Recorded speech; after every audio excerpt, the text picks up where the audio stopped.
Yeah, that's what I mean, like, I found out about you from that whole Lawbreakers incident. I don't know if, did you see the Crobe Cat video? Do you know Crobe Cat? It's a YouTube. No. He made a video about the whole Lawbreakers incident, but What was the incident? so I have some pictures here, and I just want you to give me some context.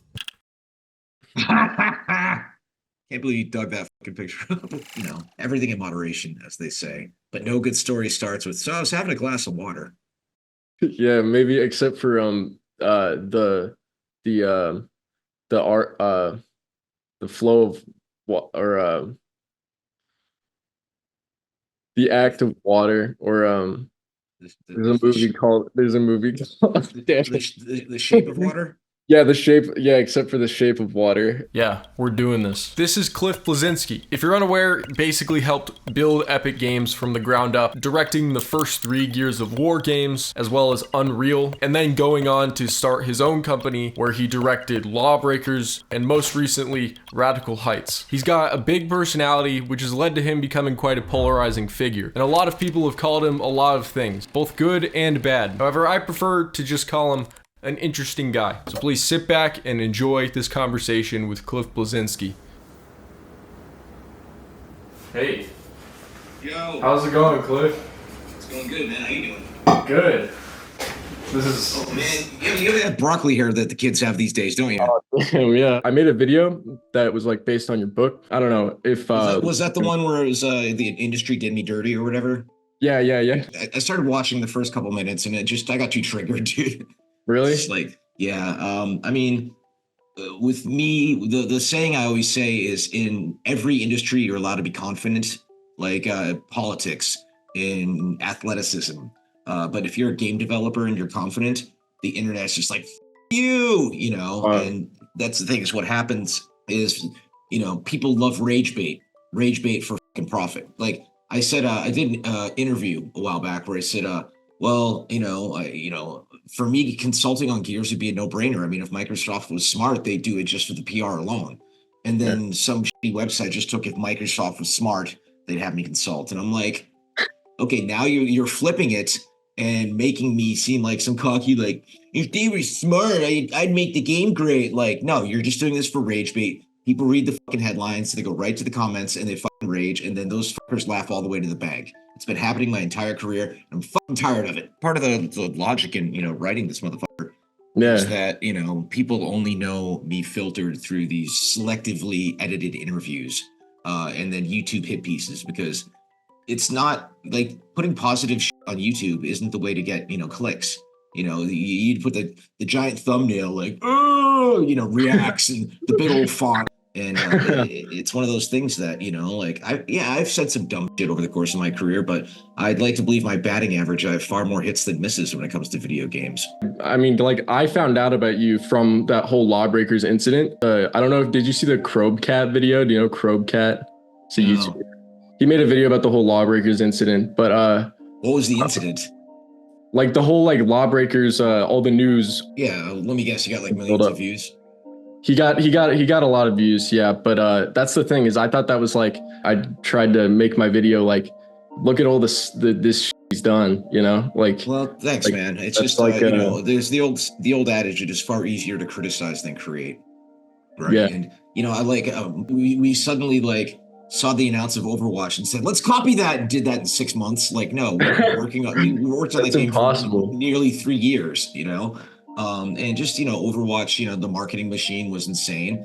They got caught in the zeitgeist. When your game has CG on Pornhub, you've made it Yeah. big. Yeah. And I still I'm not a big fan of Overwatch. I think it's a very soft shooter. I think it's for, kind of, but that's actually what makes it accessible to your average person.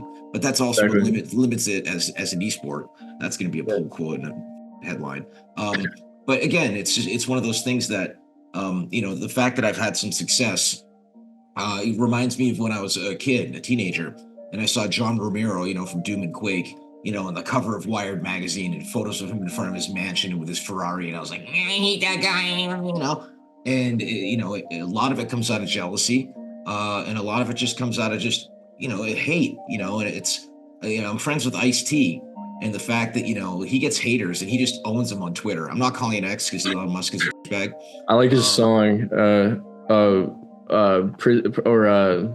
what's it called, where he just yells about Xbox. Then my wife comes in.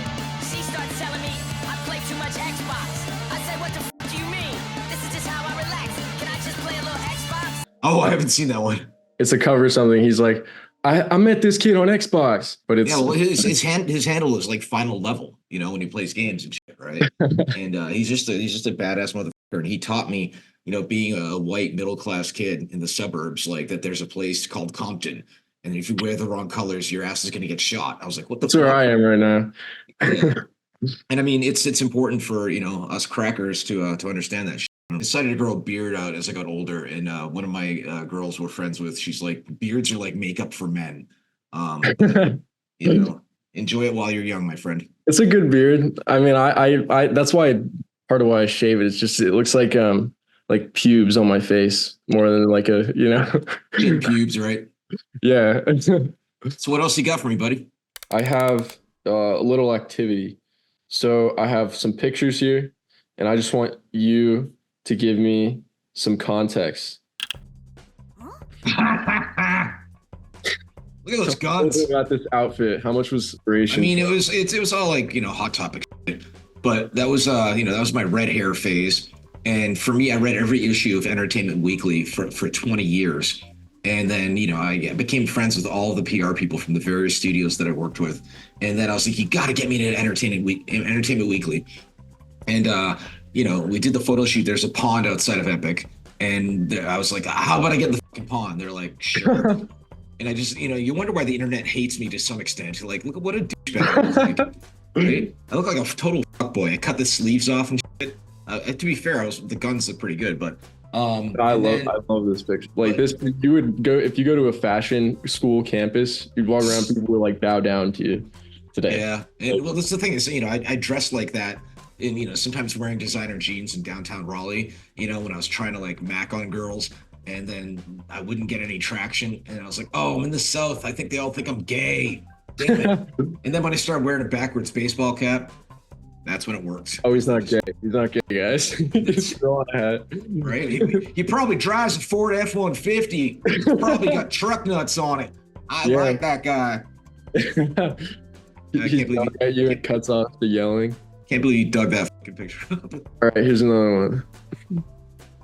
Oh yeah, that's the pond where when I was a kid, I would go and catch frogs and turtles and snakes. And I took a photo of it when I went back and visited in my old neighborhood.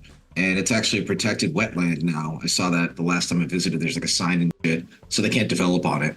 And that's one of my things is when I was younger, I wanted to be a herpetologist. I just loved frogs and snakes and turtles. There was this one giant fucking water snake that we called Big Mama. And she was like the Jaws for us, the great white whale. My friends and I kept trying to catch her. And one day I'm knee deep in this, which probably had sewage in it, by the way. And I caught her. You catch snakes by the neck, and I fucking stood up knee deep in that shit with this 4 foot long water snake. And I was like, I got her, guys. Like, what do you do then? I just let her go, I actually have another IP that I've been doodling on that kind of ties into that childhood memory of catching frogs and snakes and turtles. That's called the pond. Fishing sim? We'll see where that one goes. There's a little Pokemon elements to that one, but that's a ways out. Okay. I was also wondering, is this where you would make the forts? No, that was in our backyard. Not. I mean, you got to do it in your own property, right? And that's partially where Fortnite got its name.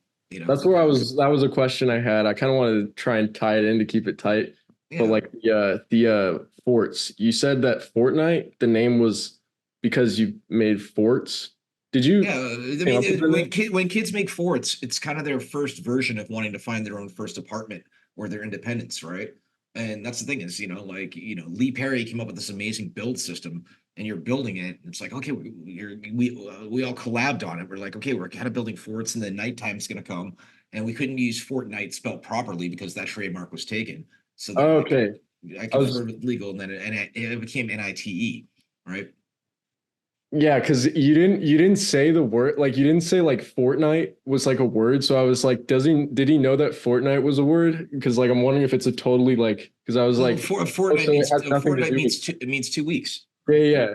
I was like, I was surprised because I thought, oh, does it have nothing to do with like the word Fortnite? So that's why I thought I wanted to ask that. Well, there's not a lot of fort building and there's not a lot of night in the game. It's just all sorts of wacky, like, Yeah, collabs. now it's like flossing and the Yeah, just Marcus Phoenix flossing and makes me want to cry. This was me at an Asian press event, obviously, because they're all Asian, and they all wanted to take a photo of me. So I was like, you know what, I'm going to take a photo of you guys. That's the yeah, thing about doing these junkets iconic is photo. like I I love remember this. there was one time where a Japanese journalist was interviewing me, and he goes, "How many weapons are there in the new game?" And I was like, "None." He's like, "Really?" And I'm like, "No, dude, I'm just with you, right?" And that's the thing is, if you ever do an interview with, Asian or Korean press, it's kind of like that movie Lost in Translation, where you could give this verbose, like 30-second response, and then the translator will turn to the person and be like, and I'm like, or then you could just sit there and say like 6 weapons, and then the translator goes on for 30 seconds. You're like, what the fuck? There's a reason why that movie was called Lost in Translation.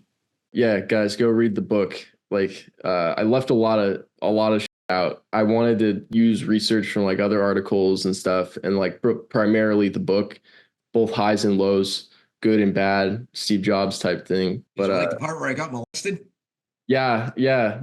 Or no, I didn't. No, Dude, no. I'm a big believer I that thought it was interesting the part where you were at a bar and people they said who here has gotten molested, and then everybody raised their hand.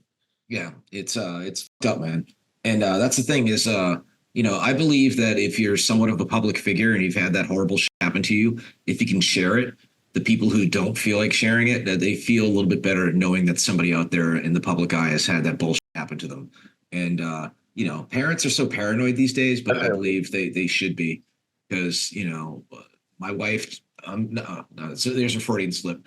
My mom just allowed me to go online Well, yeah. unfettered access.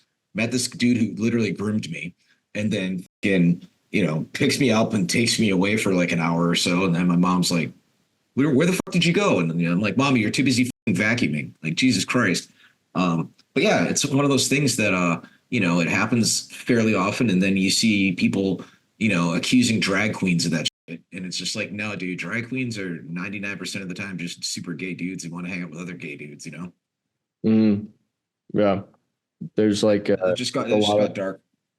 no, like I mean talking about anything. I didn't want to share that. That was my goal, dude. I mean, that I might make a little bit of money on, and I related a lot to it. Like it was like it was great. Like that's needed, I think, by people who have done stuff like you've done.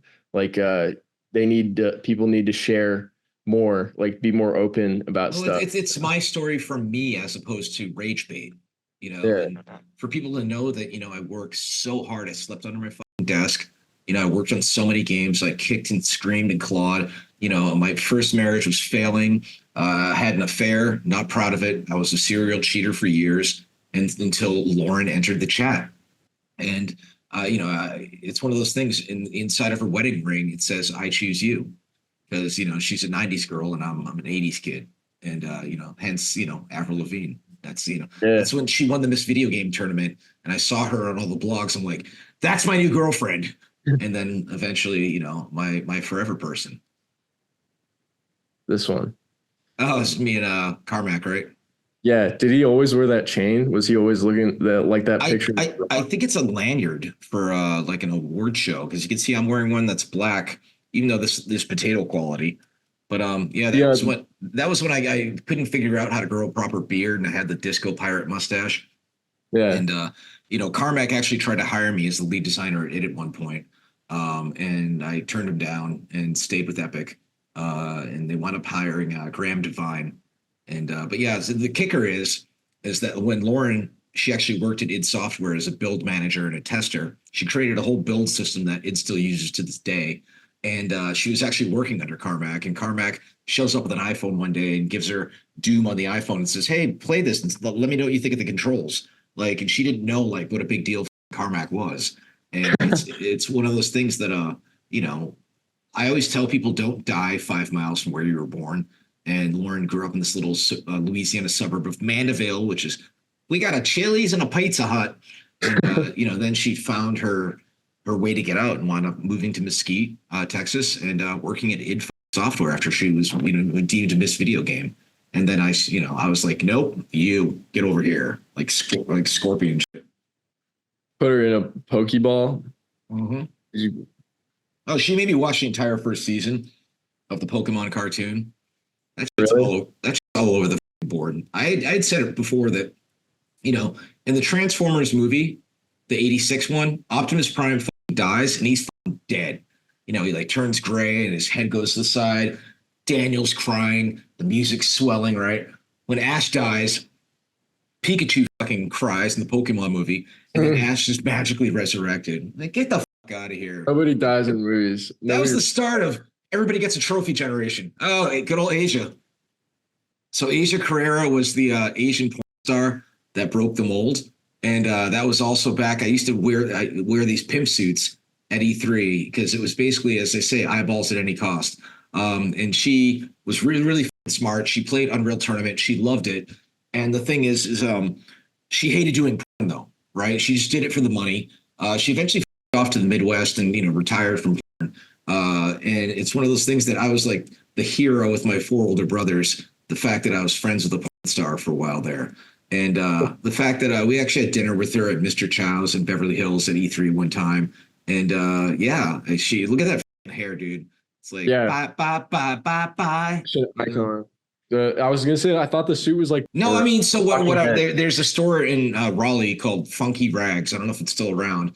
And this is where like the black dudes would go to get their Sunday bests, right? And that was kind of the look in the black community, right? And I liked that look. I wanted it to stand out, and so I would rock that shit at E3 and stand out like a sore thumb. In hindsight, it's total cringe, but kind of fucking. I don't think it's cringe. Like all these outfits, like I think all these outfits are insane, are insanely awesome. Yeah, so, well, I was just. But I don't know. Like today, this fashion is like in. Like this type of stuff is like. So you're saying I was ahead of the time. Way ahead of the time, yeah, definitely. Oh God, what else you got? That's why. Oh yeah, I got this one. It's like I don't know what this is, but I thought that was my first headshot that I ever put out in the wild.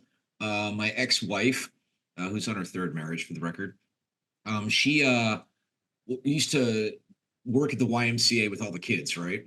And one day she just bought a fucking bunny suit to show up at work in a fucking bunny suit. And I'm like, why do we own a bunny suit? And I was like, okay, I need a headshot. And I'm like, okay, let me rock the bunny suit. So I hired a photographer, went to a field in North Carolina and just grabbed a piece of straw, which probably had dog piss on it, and then just fucking rocked the bunny suit. And that was one of my many, many goals, to just get eyeballs. I'm Mr. Meeseeks. Look at me. Nothing wrong with that.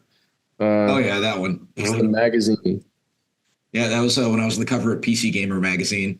The New Game Gods. It was me, Alex, can't remember his last name, Stevie Case, American McGee, and we were holed up in like a W hotel in Seattle, and we just did a bunch of interviews. Rob Smith was the guy who actually hosted it and put us on the cover. Rest in peace, Rob. And so then I was trying to rock my bling, and I look like I'm like high in this photo, like I'm like, the fuck is going on right now? And it's one of those things that I got the Ethan Hawke 1990s haircut going on, which is back. It's not quite the broccoli haircut. No. And just I always tell people I wanted to get into video games for 3 reasons. I want to make great games, I want to make money from it, and I want to be well known for it, right? And I always say I have the best kind of fame imaginable, because I only get recognized like once a week, and 9 times out of 10, everyone's cool. Only the occasional stalker. The internet is it's great and it's terrible at the same time. Couple more questions about just game directing. It wasn't like clear what your role was back on like Jazz Jackrabbit, Dare to Dream, and Unreal. But were you a game director, level designer? Like what was the position title you had? Well, Dare to Dream was basically all me. Yeah. I did the coding, I did the art, I did the game design. That was my first bomb, by the way, and it wouldn't be the last. And Jazz Jackrabbit, I did the majority of the level art and level design, like 90% of it, in the game design as well. And once Nick Stadler got involved, a really, really talented artist and actually really good stand-up comedian.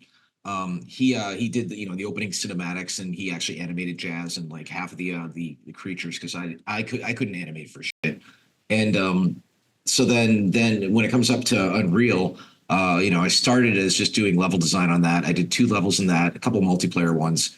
I did the original Vortex Rikers, the crashed spaceship, and then I did Roger Mines, where it's the first time you see the Scar alien, the predator-like alien coming at you. Or you're in the hallway and the lights start shutting off, and then the red lights go on and the Scar attacks you. The techno music starts blaring in the background, which is one of those very, very cool, in my opinion, to pat myself in the back. First-person cinematic moments, and which Half-Life then took to the next level. And but I wound up worming my way into being co-designer of Unreal, working with James Schmaltz, who later went on to make the smash hit of Warframe and get true you money. And then after that, I still stayed doing level design with the Unreal Tournament franchises.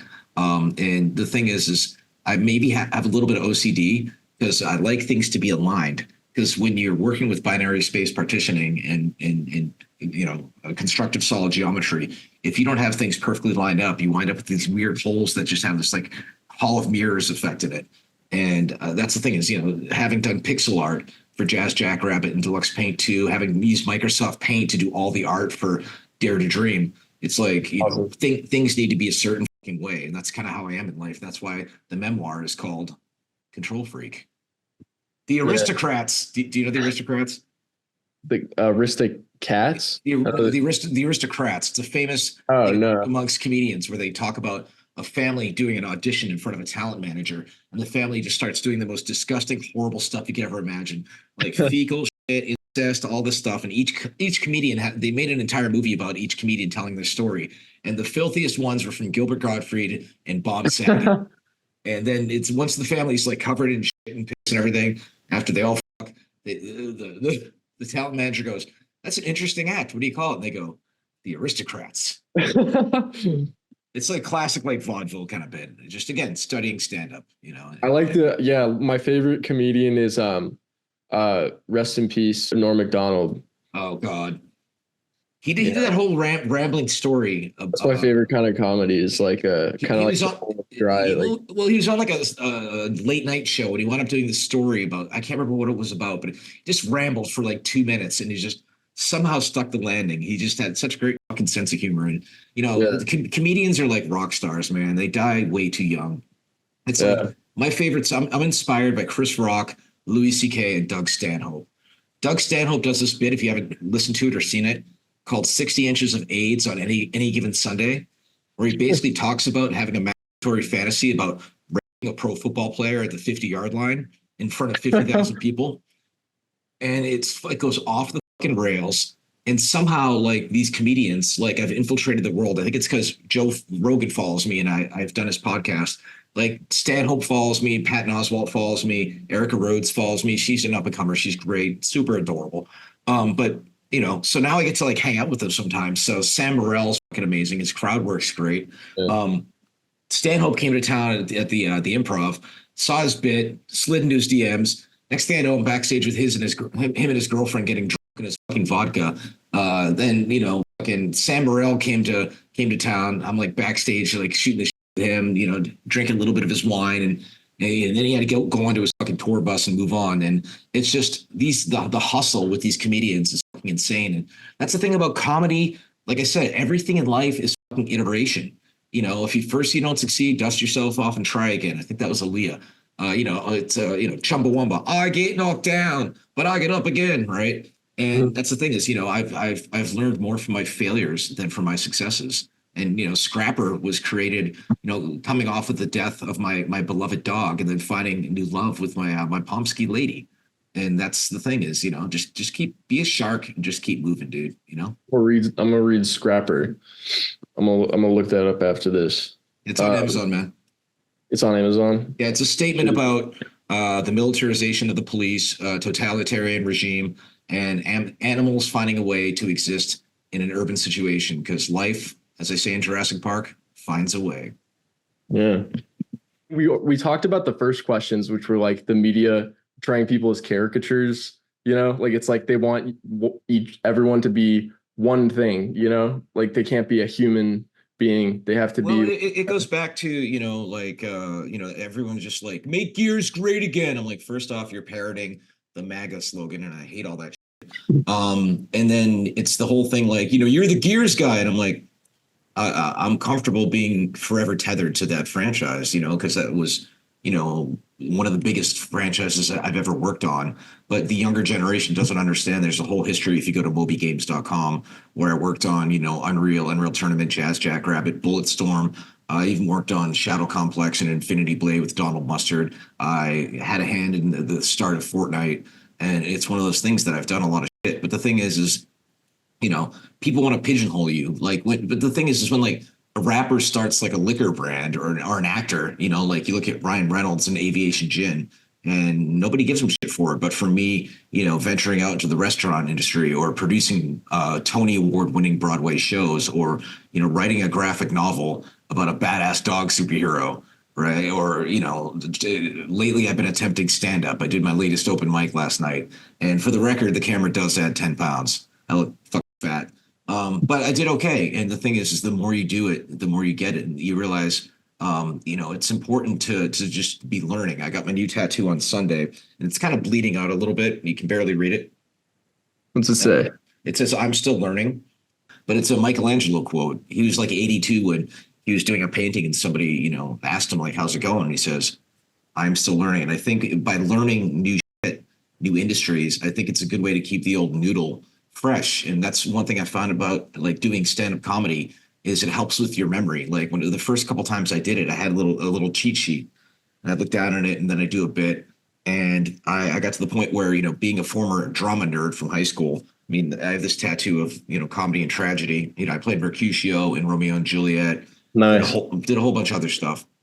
And, no problem being in front of a crowd, but I'm at the point where I can memorize, a 3 to 4 minute set and just go up and do it, and even riff a little bit. And open mics are really hard, dude, because, you're in front of a bunch of jaded stand-up comedians that are part of your local community. And they do the whole, like, see what this guy's got. And my fear is, there's this local place, this art enclave in Raleigh called Art Space, right? And there's artists just desperate to get in there because they get a workspace, and they do this thing called First Friday, where they do this art walk, and people drink wine and eat cheese and charcuterie and shit.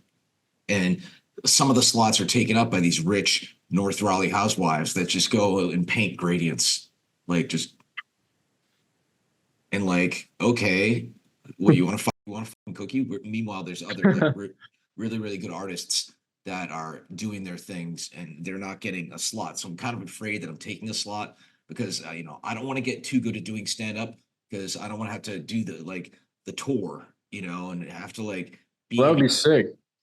Being like Why not? Yeah. Being like a Best Western in Boise, Idaho, like. Oh yeah. Having to fly Spirit Airlines. Bring a black light.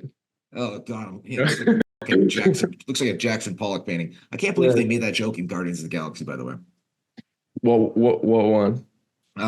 Star-Lord was talking about his ship, and he said, "Don't turn on a black light in here." It looked like a Jackson Pollock painting, and if you could recall, Jackson Pollock was that famous painter that would just dip the paint, just sling it at the wall, implying that Star-Lord has had so much sex and so much semen has been flying around in his ship. I'm like, Jesus, this is a Disney Marvel movie, but they also got the middle finger in there. Remember when Star-Lord did that?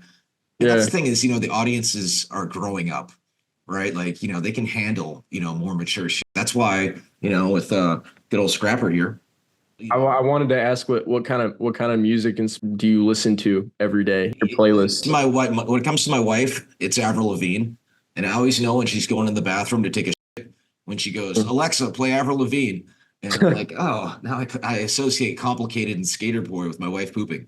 But the thing is it just goes back to Chris Rock, the famous comedian, once said, whatever music you were listening to when you first started getting laid, you will love that music for the rest of your life. So for me, I used to live in Laverne, California, about 45 minutes from where you're at, which is the most basic Southern California town. And it was coming up with Power 106 and listening to Snoop and Tupac and Dre. Like that's just The Chronic, in my opinion, is one of the greatest albums ever made. And I can do a decent California love on karaoke. Oh And yeah. I love karaoke. I do it every Monday at the beer garden. And this Thursday, I'm actually Yeah. going to go to another establishment and do it again with the same host. It's just I'm I not like that good. the Korean karaoke bars. I Always still bring like just big pitchers of beer and Oh just yeah, give. yeah. No, the thing is, I don't like the like little Asian rooms because Oh, okay. I think it feels awkward to be like just singing in front of your four friends. Like That's for what it is, me, yeah. again, I learned that over the years that I enjoy being in front of a crowd. The bigger, the better. I did two packs keynotes, right? And as Lady Gaga says, I live for the applause. And it's the whole joke in one of these musicals that I love is maybe it's because we didn't get enough love in our childhood, and we're seeking that approval from other people. And there's a reason why you see people who have more money than they can spend for the rest of their lives. I'm not at that point. I'm comfortable. Thanks, Oculus. And but the thing is you want a goal, you want that attention, and if you like make a joke and it lands, you get this like rush inside of you, this dopamine release, right? And same thing with the anticipation before you go on stage. Like I still get a tiny bit nervous, nowhere near as much as back in the day, but it's like okay, and I always joke with my wife. She'll be talking to me about something, and blah, blah, blah. I'm like, no, I'm up next. Don't let me miss my cue. That's the drama nerd in me. And having done lectures at the Game Developer Conference and things like that. And it's I used to say I am a bit of an attention whore, and I own it. And the press made me a polarizing figure over the course of my storied career. And I think all the things that I'm dabbling in these days, I think it's confusing the out of everybody, and I kind of love it. You look at like I think it was like Jim Carrey, decided to become a painter, and he Yeah. actually was pretty good at it because he became great at stand-up comedy, became a very funny comedic actor, but also did great serious roles like Eternal Sunshine of the Spotless Mind and Man in the Moon, his portrayal of Andy Kaufman. And the thing is once you figure out one system and you become good at it, the old adage, 10,000 hours to master something, you become hungry for other things. And once, I got out of video games and I became fiscally independent and, I'm selective with our expenses. I'm lucky that I married a woman whose biggest expenses are her makeup and her Doc Martens. She's not at fucking Saks Fifth Avenue That's good. every day buying Jimmy Choos. It's actually funny because she has her best friend. We were visiting recently, and her best friend's going through a bit of a rough patch. And so I was like, okay, let's take her to Saks in New Orleans. And I was like, okay, I gave her the pretty woman experience, right? Where I'm like, okay, when I go shopping with my wife, I'm like, I pick out dresses for her. This sounds like some Mr. Gray shit, but she's very indecisive. I'm like this, that, this, that. There's an Instagram account called Miserable Men, and it's just guys at the mall like falling asleep in fucking chairs. I'm like, dude, then just don't go or participate. And so I'll pick out dresses, and so her friend's like trying on this one. I'm like, spin around, let me see. I'm like, that one. She's like, you think so? I'm like, yeah, you look amazing. So I buy her a dress, and then I'm like, now it's time for shoes. So we go and get her like matching shoes, and this is like the treat. We're not there all the time, but I love my theory, my hypothesis, my mantra for life is whenever possible, regardless of money, make your life like a movie. There's one time my wife and I were, had dinner at a pub, and we decided to walk to a pub that was about a mile away, and we got caught in the rain, and there was nothing we could do. We didn't have any umbrellas, and I just stopped her in the middle of the rain. We're both soaked and just kissed her.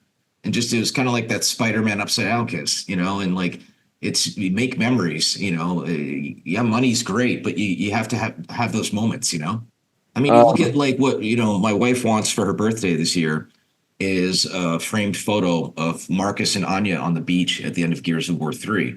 Because that was me. I always tell people, make your art personal. And Anya, eventually kind of morphed into my vision of what Lauren is and can be, the love of my life. And my book ultimately is a love story about, my love of video games leading to me, being successful in it, but also finding the love of my life through video games. And the thing is so I have this framed photo of Marcus and Anya because we would escape to our condo at Carolina Beach during crunch time during Gears 3. And there, I put my foot down. I was like, Gears 3 needs to end with Marcus and Anya on the beach. Marcus is finally taking off his armor, which is how I feel as I walk down that boardwalk to go to the sand. And, Anya's with him. And the two of them, and she puts her hand on his, implying maybe there's the future with them together. But I didn't want it to be like a full on, right? yeah. And so I sent it to Nan McNamara and John DiMaggio separately and had them both sign it. So she's gonna get that framed for her birthday. Oh, that's nice. Yeah. I agree. It's like when it's not Art a is art is at its best when you make it deeply personal, I believe. How uh, long does it take you to make your average video? like a week or so. I think the one about you took longer because I read your book and I tried to schedule an interview with you. I tweeted at you, and but I thought that you saw the tweet and then didn't want anything to do with me because it was funny, but like It's gonna sound superficial, but when somebody like tweets at me, I'll like click on their link, and then depending on like how many views or follows they have, like if it's like five, I'm I have like like, 9 followers on Twitter.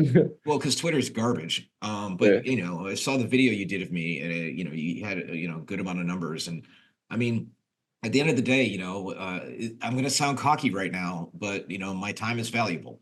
And the thing is, I actually recently, my wife would do this thing on her Twitch stream, where it was Conjure Clifford, and I'd show up and I'd try and come up with some goofy shit to say, usually talking about eating ass or something, and I was like my buddy's like, why don't you join Cameo? And I was like, that kind of feels desperate. And I'm like, you know what, dude? I mean, if I'm going to be on camera, I might as well get, eyeballs equals money, but might as well, get paid for it. And the thing is, people like, I'm like, go to cameo.com/dude huge. And, it's like $30, and I'll say whatever dumb shit you want me to. And, I will be your singing and dancing monkey, as the kids say. What's the And craziest thing you've had to say on Cameo? You don't have to say if it's no, like it's fine. One dude was talking about like wanting to diss his Gears of War friend who was playing with him, saying that he sucks, which I did. The UI for Cameo is actually really good because as you're recording, it has like the script right there, kind of like you're doing an SNL oh teleprompter kind cool. of thing, right? And Teleprompter. but the problem is with the UI, the final line of what the person says has some sort of like symbol over it or whatever, right? So I couldn't read that, and I was like, "Yeah, put down the sniper," and then I just had to improvise. I was like, "And stop masturbating on your controller because it's getting sticky from all that semen, dude." That one got 5 stars. But Oh I yeah. just I love like I love improv comedy. I love the other tattoo I got recently. It's a quote from Jimmy Valvano. He was a famous basketball coach in North Carolina college, and he said if you do 3 things every day, if you can laugh, think, and then cry, do that 7 days a week, you're having a good life. And that's why, once a week, I find myself at our local comedy club. I find myself, after a glass of wine, looking up like sad YouTube videos and just, thinking and just learning new industries. And, right, I'm actually working on a new game design right now. I don't know if it's going to go anywhere. I never want to be CEO ever again because that was stressful. I got my first kind of gray hairs up in this What bitch. was that's some valuable knowledge right there. Like what is your like I don't know, tips for going into that, being a CEO of your own game studio? Like not many people, they have game ideas and they go and become a director, but like starting your own game studio is different. People who wanted to hate on Boss Key, it's like call me next time you convince a Korean company to give you $40 million and you manage to hire 80 people from largely out of state, move their families, get an office space, and ship 1.5 games. Okay, so call me. But it's one of those things that heavy is the head that wears the crown, though. My problem is I believe the best CEOs are basically sociopaths. And, some of the hardest things I had to do if somebody was totally underperforming, put them on a performance plan. And if they still were f***ing up, sit them down and fire them. And as hard as it would be to get fired, it's damn near as hard to be the person firing them because companies often say we're a family, blah, blah, which 9 times out of 10 it's bullshit. But I knew my employees well. I rented a movie theater one time for all of them, and we just threw popcorn at each other. I threw crawfish boils at my house. I got to know their spouses. I got to know their kids, their pets. It was one of those things that they were my friends, and I'm still friends with a good chunk of them too to this day. And it just as we if you're ever the CEO and you see the numbers, the spreadsheet of what you have in the bank, and it's the game hasn't shipped yet, the game comes out, it spikes a little bit, maybe Ninja plays it, right? And then somebody else like Fortnite blows up, and then Radical Heights is Overwatch blows up, Lawbreakers. But the thing is nostalgia, my brother told me, is the most powerful drug available, right? And the thing is there's two separate groups right now that are resurrecting Lawbreakers and Radical Heights. And for me, that feels kind of like, a redemption arc, kind of like a phoenix rising from the ashes. You see what I did? See what I did there? Yeah.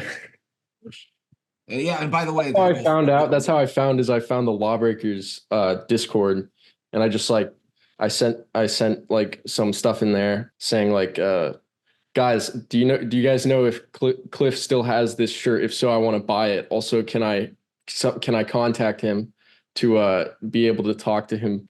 First off, I fucking hate Discord. I think the UI is utter trash. That's what I heard. I heard you don't like it. No, dude, it's just like, oh god, it's so bad. Like I agree. I don't like Nitro. Well, the fact that if somebody's sending you a message, there's a giant icon on the top left looking like a bunch of pogs, right? I'm like, okay, how about just like you'd say what you want about Facebook Meta, but you get the little red notification, you click the drop down, boom, there you go. It's simple. It's not like, and then to connect to like video or audio, like I'm sounding like old man yells at cloud right now. But it's like, I worked in games for 25 years. I understand the difference between a good UI and a bad UI.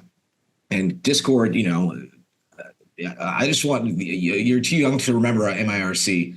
My wife and I came up with that. That was just a great little chat channel. It was simple, and that's the thing is like what happens is I call it bored programmer syndrome. You have like, an app that it just works. It just works, but the programmers have to look for shit to do. So they start doing feature creep and adding shit nobody fucking asked for. And then everything breaks. And it's like, on my phone, it has like a photo like editor. It's like, there's an update for the photo editor. I'm like, no, what I have works. Nope. I don't need the update. Like off.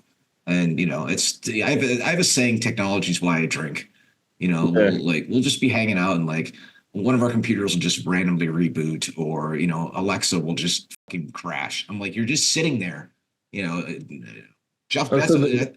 I think it's just Jeff Bezos' plan to just randomly listen to people fucking by putting Alexa in people's bedrooms. He's on his mega yacht. There's a walkie-talkie, like a plastic walkie-talkie with channels on it. He's just on his mega yacht, just furiously to random people. That was what I said about Apple. Like Apple will take like the most like mundane shit, like the photo album, and they'll find a way to make it creepy. Like it'll just be like a picture of your family. This is the name of your grandma, and this is the address of where your grandma lives because your grandma's in the picture, and it's like it'll like circle her face and like show you everything about her. Apple's basically a trillion dollar company at this point, right? Now I'm diehard Galaxy Samsung, right? Really? Yeah, well, because talked a lot about Steve Jobs. I respect the shit out of him. And Steve Jobs had a reputation of being a bit of an asshole. And when you're in that position, you have to be an asshole in order to get done. And like when I was at Epic, I'd be working on the Unreal Tournament games, and I'd be playing with bots, and the bots would just be like running into the wall, like blah, blah, blah. I grabbed Steve, the AI programmer, Steve Polch, the guy who invented the Reaper bot in Quake. And I'd be like, Steve, this bot's fucking up. And he's like, that's impossible. I'm like, I felt like I was like some sort of Southern lawyer. I said, Governor, I do declare But if the glove don't fit, you must have quit, right? And he comes to my office, he's looking at my screen like, oh, geez. Then he'd run back to his desk and fix it. It was one of those things. It's like, dude, why would I lie about this? Making games is hard, and that's the thing is, if I make another game anytime soon, I will not be CEO. I will work remote. It'll be on my terms. My friend Joss Whedon, who did Avengers and Buffy the Vampire Slayer, etc., told me once. Friend Josh Wheaton. I know Josh Whedon. Yeah, from Buffy and all that. That's crazy. He actually got canceled because apparently he was mean to one of his actors on one of the Justice League movies. I'm like, well, you have to be an asshole to get shit done. And Ezra Miller was pretty mean. The thing is, Josh told me this great piece of advice: don't sit at a table you can't walk away from. And I've had this game idea that's been stewing for a while, very heavily co-op based.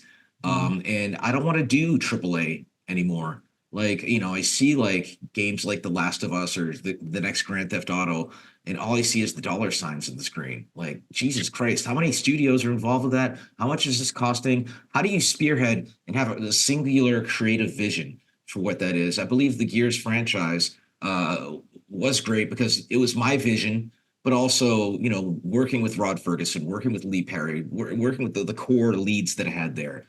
We felt like the fucking Beatles. We felt like, the classic days of id Software with Doom and Quake. And I think, I know the whole conversation about the E-Day Gears announcement is going to come around with us. I think it's brilliant.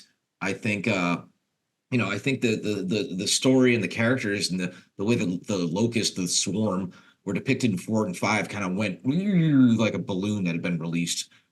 There's a lot. I didn't ever play the last 2 games. Did they add wings? No, they never got around to that. Which I think my marketing line of before they came from below, now they come from above. Like, I think that would have fucking been golden. That would have been good, yeah. Then it just like I played 4, I beat it. I started playing 5, but I felt like the controls felt too slippery for me. Like, when you're making a third person or first person shooter, any kind of shooter on a console, you have things like friction, adhesion, bullet magnetism, because Halo's like, debuted this. That's why Halo worked. So, they didn't have like an auto lock on the enemies. They made the player feel powerful and just slowly, gently helping them.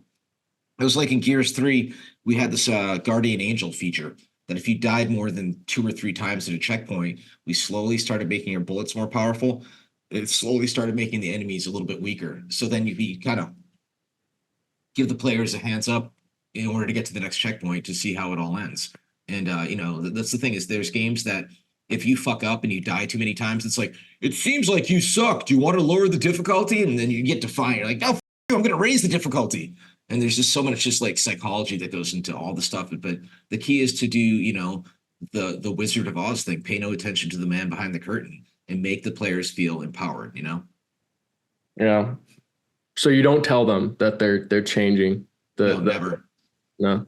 Yeah, I always keep it secret. And then the thing is what the game that I want to do, being focused on co-op, I don't want to be involved anytime soon in the versus multiplayer space.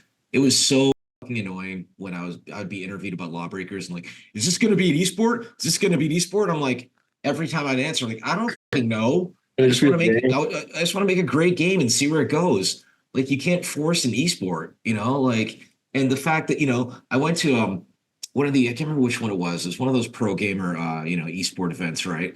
And there's this like this dorky dude crushing it. So I can't remember what game it was, but there's these like 2 girls like hanging on him, like, hey. Now, like, oh my God, these dudes are the new rock stars. They're getting groupies. Holy shit snacks. And it's to some extent with, YouTubers, that's why be careful who you hook up with. And I got a girlfriend. I got a girl. Cool. Don't get married yet. I married the first girl I slept with, and it didn't end well. She took all my unreal money. And then I dated a whole fuck ton. And then that's what you mentioned that you had money after you left Epic, but I was wondering if the money you have right now is from, but you said it was from Oculus. Well, so the money I have right now, well, so again, remember, so my ex-wife took the majority of my money from Unreal and Unreal Tournament. and then I was in a tiny apartment, and then we were iterating on Gears of War, and during mediation with my ex-wife, she tried to go for my stock options in Epic, and I was like, you. And then I was like, no, I want the dogs. And that made her back off that. I was like, okay. And then next thing I know, Tencent invests a ton of money into Epic, and I get a ton of money. And then I realized, I was like, oh, I don't have to argue with programmers anymore. You know, like when I was proposing the locust come from the underground, I was trying to sell the idea, and one of our really smart programmers, she's like, I don't buy it. I'm like, what don't you buy?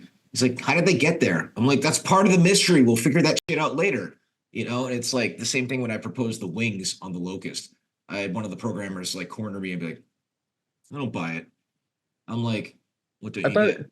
that was interesting too, how you said your method of like storytelling, like we'll get to it. There's two ways of doing it. There's the, Vince Gilligan from Breaking Bad says, I'm going to turn Mr. Chips into Scarface. And Breaking Bad was amazing because you had a definitive start and ending. Because a lot of TV series just keep going. Like, I'm friends with the Game of Thrones crew, but David Benioff and Dan Weiss, they're not involved with House of the Dragon. And House of the Dragon, I watched the first season, and after that, it just lost me. I was like, there's just a bunch of blonde people. I don't know who. Wait, they jumped the timeline. Who the f- is that now? I didn't know, right? The thing is so many shows just go on. It's like the old adage that says the last sequel in Hollywood is the one that fails to make money, right? And so they'll just keep going. And like, if you have a definitive start and end, you're in a good spot. But sometimes you do need to make it up as you go. And that's the thing is, I think George Lucas didn't necessarily know what the Clone Wars were when he just had one of the characters mention, oh yeah, you fought in the Clone Wars. That's why in Gears of War, there's the reference to the Pendulum Wars. And that puts that little worm in your fans and users' heads. Like, well, what is that? It's, goes back to Starship Troopers. Would you like to know more? And so I think, when you're making an IP, you can make it up as you go, as long as you have some sort of idea where it could go. But you don't want to be like J.J. Abrams with Lost. I call that pyramid scheme storytelling, where what he would do with Lost is he'd ask like a bunch of questions and then answer one, and then ask three more, and then narratively you're just painting yourself into a corner, right? And so like the thing about Scrapper is, all these animals and these people are in this dome. Why the fuck are they in a dome? Like, what's outside the dome? And so you Reading answer. Under the Dome right now. Yeah, the Stephen King book. Yeah. Yeah, I always joke that I don't trust anybody that doesn't read or eat ass. I have a sticker on my phone that says, I don't eat ass. I don't eat ass. well, then your girl's missing out. I'll tell her sorry. It's just become a meme. What's your girlfriend's name? Yeah. Needs to eat your ass. You need to demand this now. You get a Japanese toilet seat, so you know that shit's clean.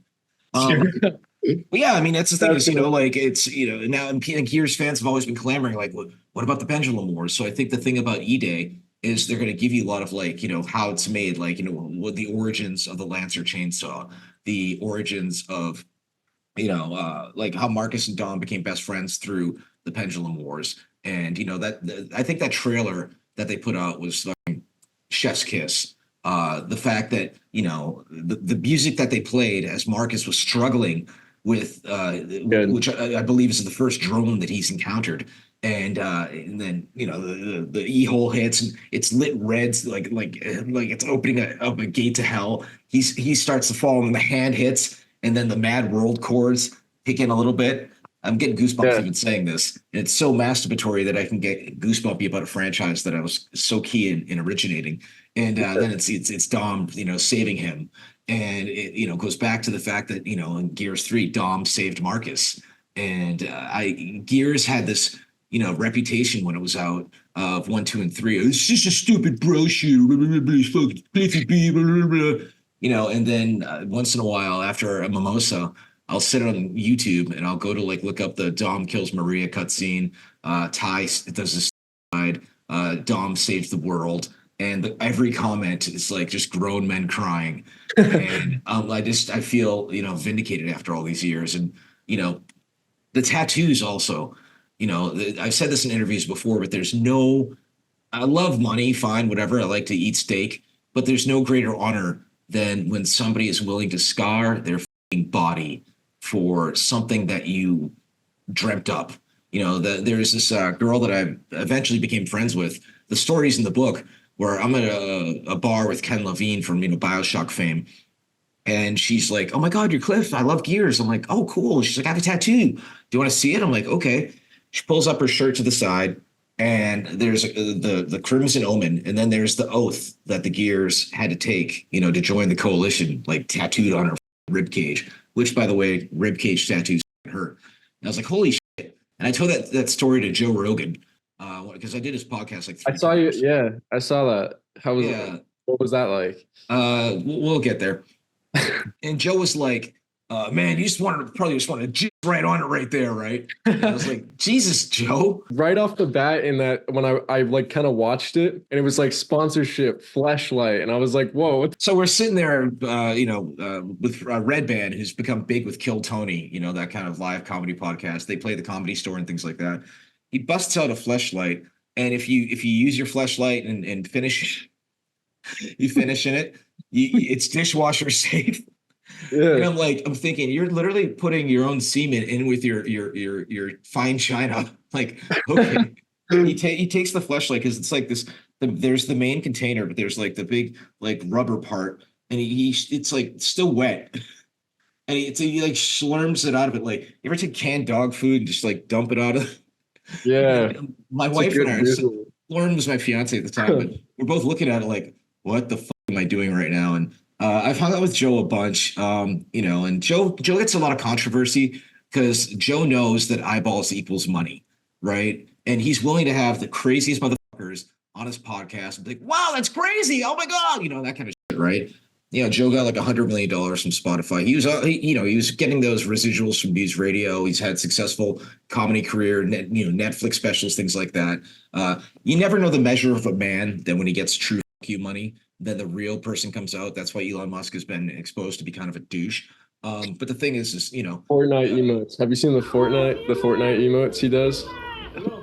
this thing is Elon thinks he's funny. I'm like, dude, it's not funny. Let that sink in. Get it? I'm like, dude, that's a dad joke. It's like, people like, crying for like the Korean dictator's death, like being forced, being held at gunpoint, off camera. Yes, the people keeping me hostage are treating me really well. But yeah, so Joe Rogan, he was playing a show in Charlotte. So my wife and I went out to Charlotte, and Joe did a great bit. But he's really good at crowd work too. Crowd work is an art form.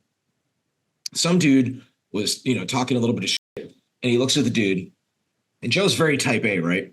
He's like, "Is that your girl with you?" He's like, "Yeah." The dude's like, "Yeah." And Joe looks at the girl and goes like, "Sweetheart, do you have to work?" And she goes, "Yeah." And he looks at the guy and goes, "Watch your back." After the show, a dude came up to Joe and I with like one of Joe's comedy CDs and a copy of Gears of War. We were like both signing it. And, I went to like a titty bar later with Joe and the missus. And Joe, he's happily married. He's like showing us videos of his kid playing with a balloon, right? Meanwhile, there's like big old flopping around. But it was like the worst, my wife's first titty bar experience, because bars can be a blast if you're willing to spend a little bit of money. Everyone's on the same page. This place I felt like I was in a Bonefish Grill. The strippers were like standing in their little cages, like counting their money and shit. Lauren goes to the bathroom, and dudes are like trying to follow her into the bathroom and shit because she was the only non-stripper there. And and yeah, so I've smoked Joe's weed. It's pretty powerful. Hung out with Red Band, their whole crew, and that's the thing I learned about comedy. It goes back to video games and comics and even Broadway. It all comes down to the community.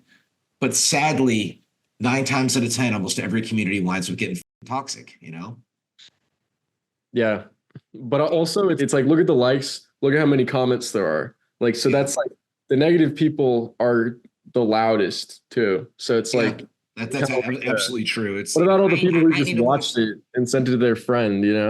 Yeah, I mean, the views are what counts, right? And like I said, eyeballs equals money. I'm friends with Green Skull, Dan. He's been doing the YouTube and social media thing since he was like, I first met him when he was like 16. This was like a Gears event in Toronto, right? and he recently passed 1 billion views on his YouTube channel, right?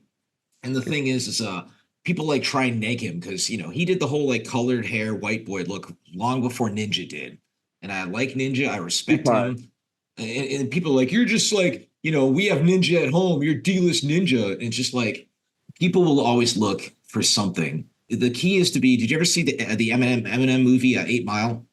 Yeah.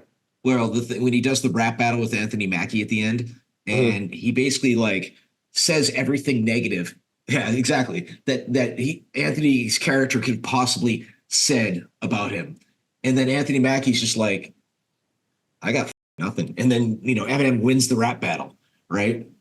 And then it's one of those things that for me, I'm I look relatively young, but I'm almost 50. I got a bit of a dad bod.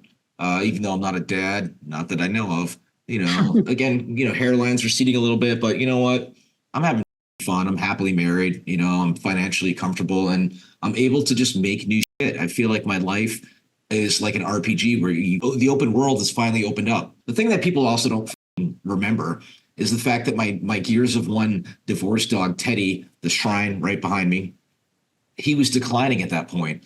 And this was, as the studio was decaying and falling apart, my dog was decaying and falling apart. And I had to put my dog down. And that just destroyed me.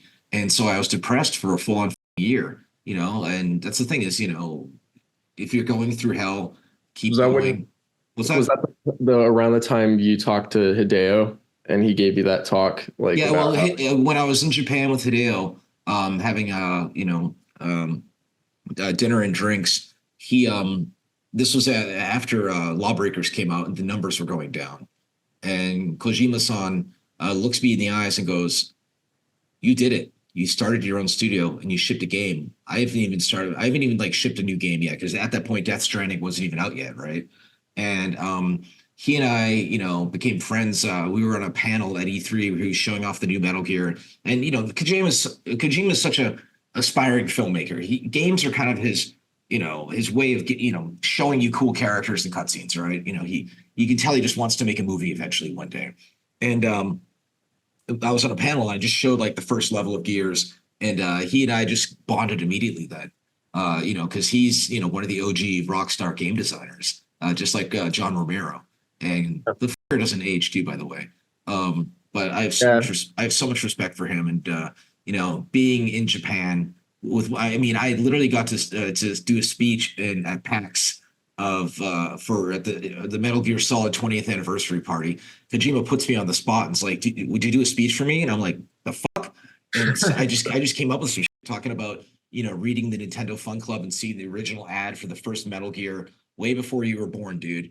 And I've been playing it. I'm on the Sniper Wolf fight. It's like it's. Are you talking about Metal Gear Solid or the Nintendo Metal Gear? Oh no, Metal Gear Solid. Yeah, that's way before your time, man. It's on there, but I skipped it. Yeah. Well, Kojima's like, he's kind of like M. Night Shyamalan to some extent, in regards to, he loves to like create that sense of mystery, and it pulls people in. They get the fish hook in their mouth. They're like the whole bit with Psycho Mantis. Have you done that bit? I died like 10 times probably. Yeah, that was a masterclass in trolling in a good way, right? Yeah.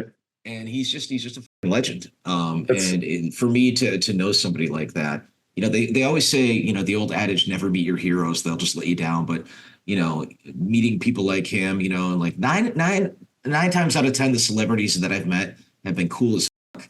I got hammered with the cast of Game of Thrones once in New York, and they're all fucking awesome. I don't know if you ever heard my story about I became friends with Liam Cunningham, Sir Davos, and his daughter Ellen.